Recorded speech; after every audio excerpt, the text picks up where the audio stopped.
Welcome to our channel. Today we how to download QuickBooks export to Excel for tax prep. Quick tutorial step by step clearly.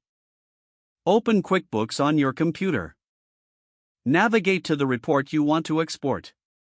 Click on the Reports tab in the main menu. Select the specific report relevant for your tax preparation. Once the report is generated, look for the Export button. Click on the Export button.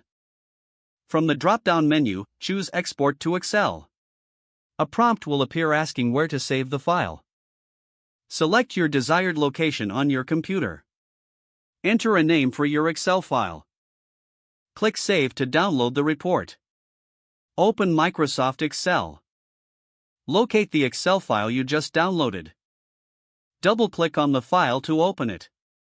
Review the data to ensure it exported correctly. Make any necessary adjustments or formatting changes as needed. Your QuickBooks data is now ready for tax preparation. If the page does not load, refresh the browser or try again in a private or incognito window. Make sure you are using the correct email address, then retype it carefully to avoid small typos. If your password is not accepted, use the reset option and create a new strong password you can remember. Check your spam folder for verification or security emails, then complete any requested. Enable two-factor authentication if available to improve account security and reduce unauthorized access risk.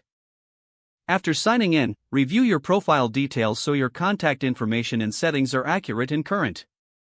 If you see an error message, note it down and try again after restarting your device and internet connection. Log out when you finish, especially on shared devices, to keep your account and payment information secure. If the page does not load, refresh the browser or try again in a private or incognito window. Make sure you are using the correct email address, then retype it carefully to avoid small typos.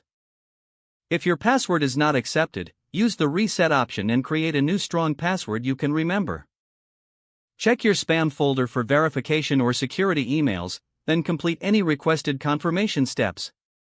Don't forget to like this video and subscribe to our channel for more step-by-step tech guides.